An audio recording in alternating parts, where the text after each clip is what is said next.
Assalamu alaikum and good morning, ladies and gentlemen. I am Dua Mughal, and it is my pleasure to host today's talk on bilateral relations between Pakistan and Russia. I would like to welcome our distinguished guest, His Excellency Mr. Andrey Fedorov, Consul General of the Consulate of Russia in Karachi. We are honored to have you as a guest today.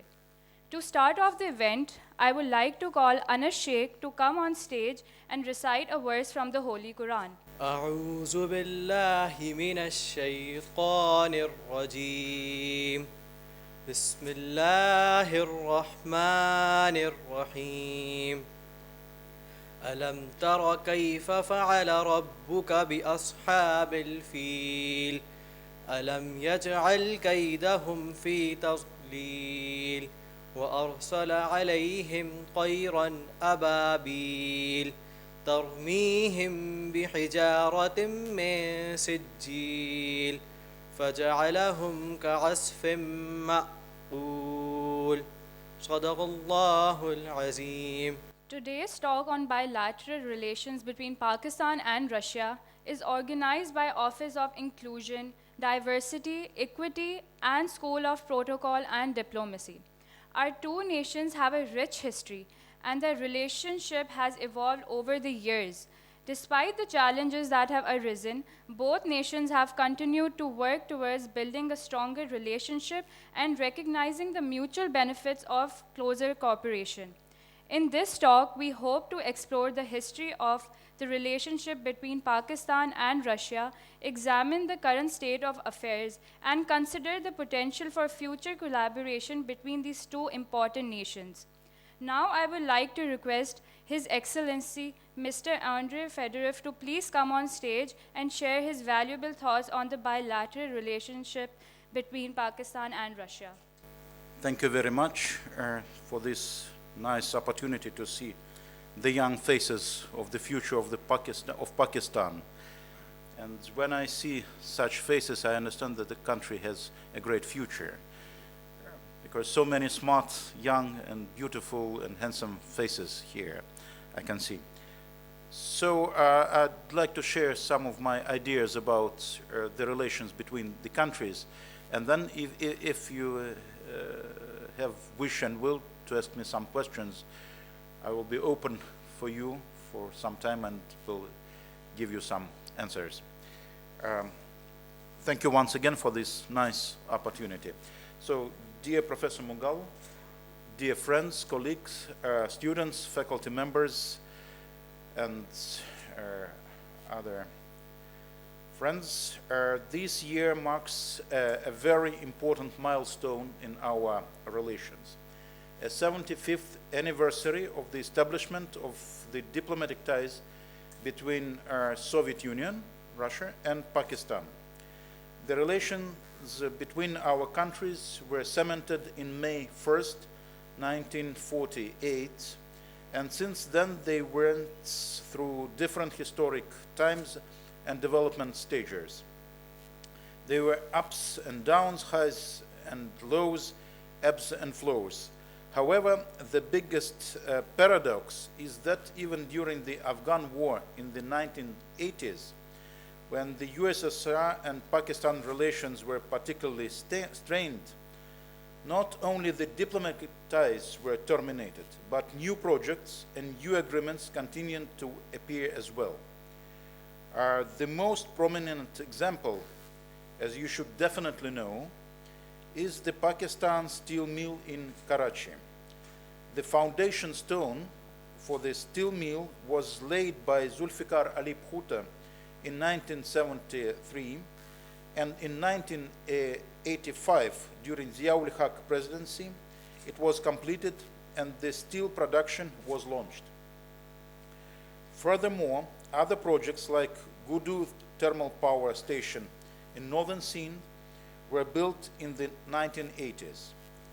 At the current times, such consistent, sensible, and mutually beneficial cooperation could be a role model for many countries.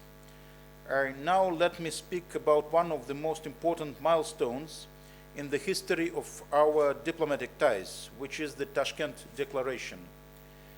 As you know for sure, in 1965, the escalation happened between Pakistan and India. The USSR was genuinely interested in establishing peace in the region, which is why it offered help and mediation.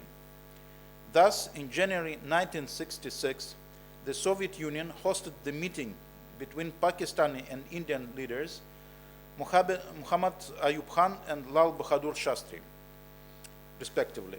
Soviet delegation was led by the prominent and respected then Premier Alexei Kosygin, who played a key role in these negotiations. As a result of the talks, the well-known Tashkent Declaration was signed in January 10, 1966, that particularly secured the peace in South Asia and allowed Pakistan and India to restore diplomatic and economic relations. These events established the rich legacy of Pakistan-Russia relations, which, in my opinion, needs to be preserved vigilantly. One of the most interesting episodes of our partnership was the story about the hijack of the plane by the criminals from Soviet Union in 1990. For some reason, they decided that Pakistan is a safe haven where they can evade their well-deserved prison sentence, and landed their plane in Karachi airport. Rather, the Pakistani special services conducted a brilliant operation to free the hostages and imprison the miscreants. They convinced the hijackers that they are welcomed here in Karachi and lured them into jail without any shots. As a result, the people were released without a single victim and the terrorists were punished. This proved Pakistan's firm position that there can not be any compromise with terrorists, no matter which country they are from. The collapse of the Soviet Union did not disrupt our relations in any way. For instance, Pakistan was one of the first countries with which Russia signed the agreement on mutual visa-free entrance by diplomats in 1994. Just to give you a small sample, that with India we signed it in zeros only. There was also a series of the high-level visits of the leaders of both countries. In 2003, Pakistani President Pervez Musharraf met with Russian President Vladimir Putin in Moscow. Then Russian Prime Minister Mikhail Fratkov paid a 3-day official visit to Islamabad in 2007, where he also held talks with Pervez Musharraf. During these interactions, a wide scope of our bilateral partnership was discussed. As for the more recent events, I shall recall the visit of Russian Defense Minister Sergei Shoigu to Islamabad in 2014, the first ever visit of Russian Defense Minister to Pakistan. Then in April 2021, Foreign Minister Sergei Lavrov arrived in Pakistan, where he met with the former Prime Minister of Pakistan, Imran Khan, and the former Chief of Army Staff, Bajwa. During the visit, the situation in Afghanistan was the primary issue on the agenda. Recently, our bilateral ties have been definitely strengthened.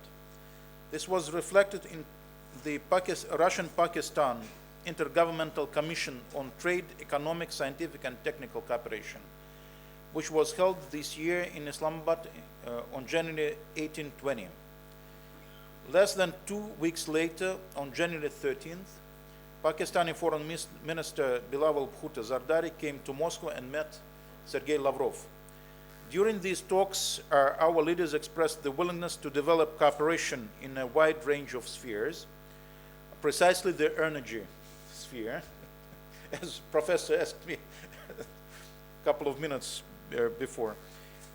Fight against terrorism, trade and economic partnership, humanitarian, cultural and educational cooperation. Russian-Pakistan partnership is developing in a military cooperation as well.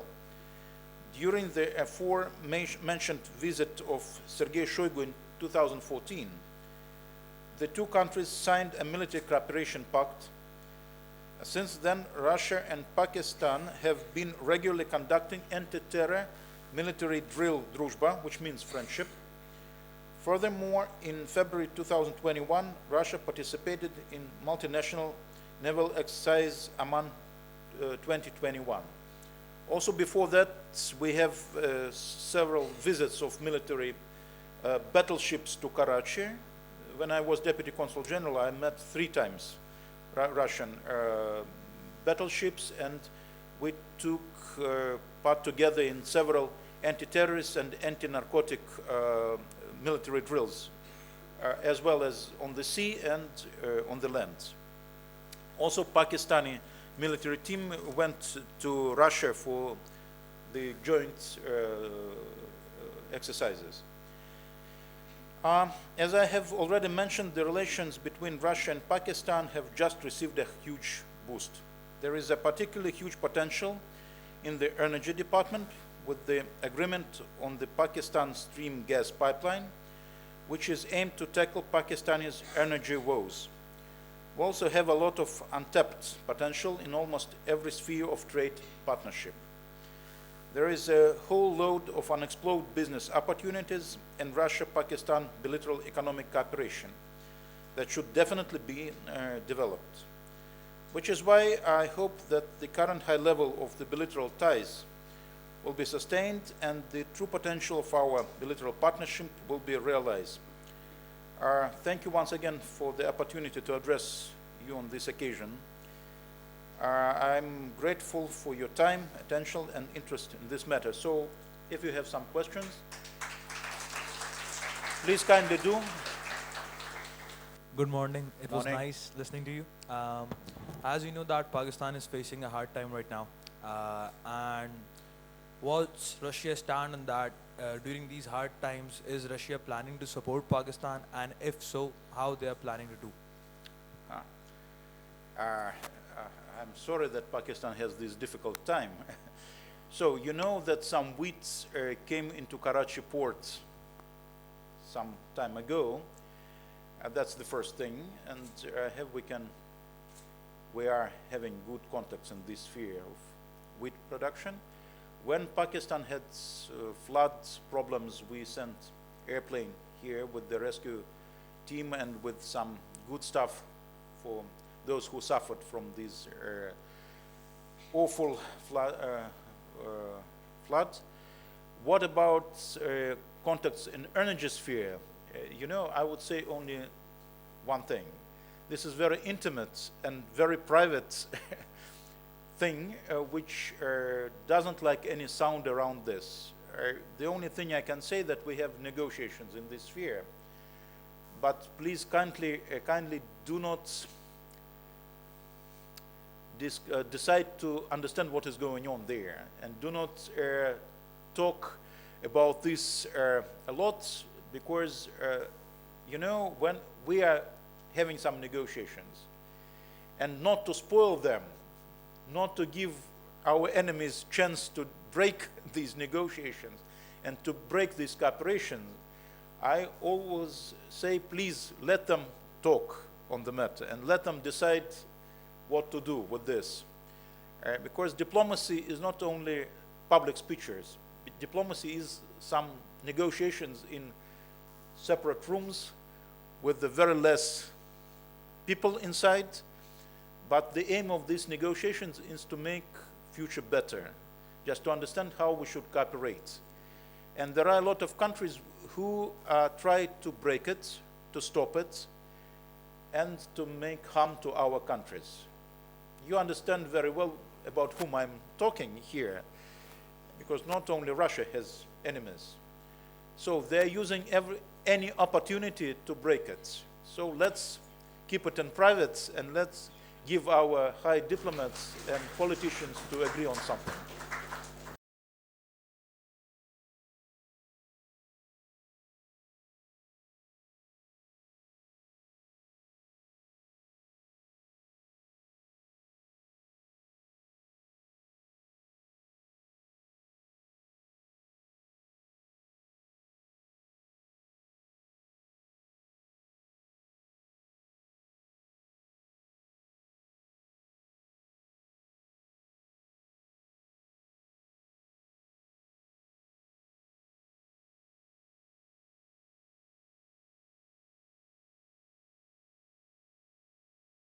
I would say it is not easy, it is very easy.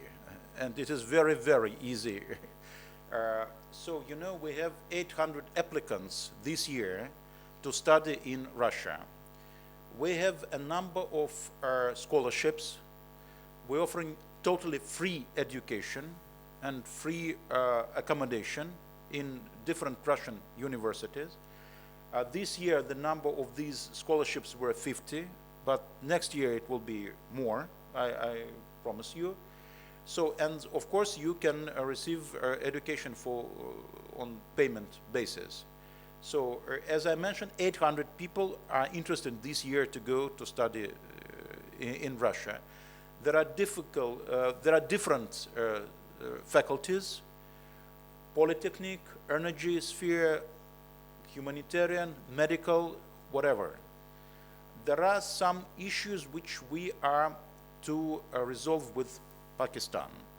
For example, we should fix it with Medical Society of Pakistan, the recognition of diplomas. And we are working on that. But I know a lot of doctors who studied in Russia, who are speaking Russian, and they're working here in Pakistan. So a lot of engineers and working here in Karachi and other cities who studied in Russia. We have special universities. So you can join many universities, but also we have a very good example of friendship and cooperation with other countries. We have university with the name of Druzhba Narodov, means friendship of the peoples, named by Patrice Lumumba, the Congo leader, who was killed after the colonial time. So this university was specially made to educate people from all over the world. And they're offering a widespread of faculties and professions. So if some of you is thinking about it, we have cultural departments here in Karachi who is in charge of these educational issues. You may come, you may go there, come, and also you may visit their website and to understand what you should do to receive scholarship or just to go for payment basis to the different universities. As you know, some delegation of representatives of our universities came to Karachi twice this educational year. One it was in autumn and one recently. And they are offering places in the universities. So please kindly go. Do not sit. If you want to study, please stand up and go and receive your education. And even they provide you classes on Russian language. And if you don't know even a word, in 1 year they trained you. They give 1 year especially for learning Russian language, then to be able to receive education in Russia. There are some faculties where they provide education in English. So that's up to you, but one more foreign language is a very good, not to lose your memory and abilities in when you are very old people.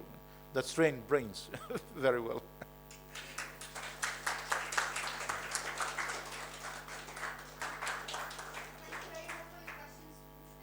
Thank you. Thank you so much, sir, for your kind words and providing us with information that enlightened us. Now I would like to invite Ms. Isha Ali, Chief Diversity Officer, to present the thank you note. So, Assalamu alaikum and good morning, ladies and gentlemen. On behalf of Greenwich University, I would like to extend a sincere gratitude to His Excellency Mr. Andrey Fedorov for today's talk on bilateral relations between Pakistan and Russia. Your insight and views on the topic were truly valuable and informative. The history you shared about the countries, about our evolving relation, and the ongoing efforts to strengthen these ties. I believe that all of us here have learned a great deal about this very important relation between the two countries. I would like to take this opportunity to briefly talk about the significance of cultural and academic exchange and its importance in mutual understanding and strengthening bilateral ties. These exchange programs between Pakistan and Russia can help bridge the gap between people of both the countries through people-to-people contact. When people from both the countries will learn about the culture, customs, traditions of both the countries, of each other countries, it will help them develop respect and appreciation for both the countries.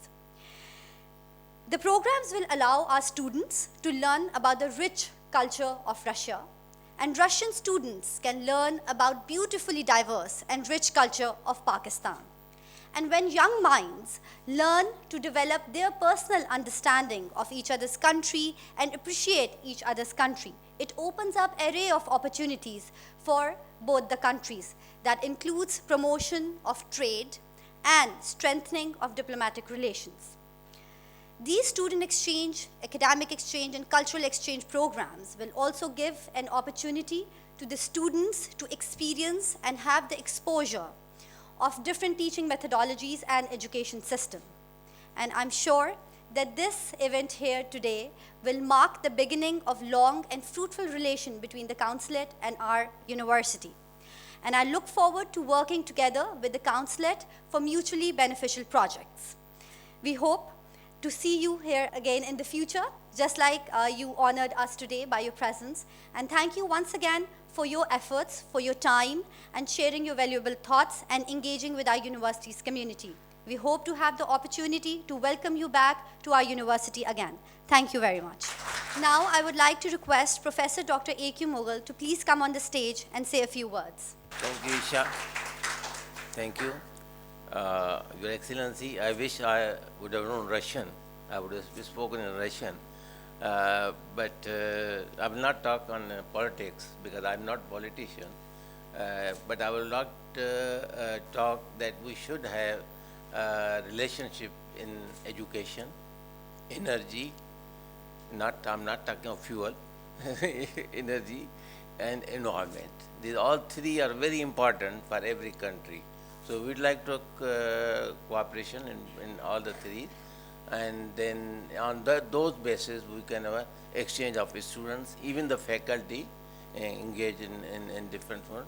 And in future, inshallah, we will be doing a lot of work, make proposals so that those proposals could be implemented and materialized. I think the students are listen to you that there are 50 scholarships. I think at least 50% should go from our university. So I hope they will get opportunity there.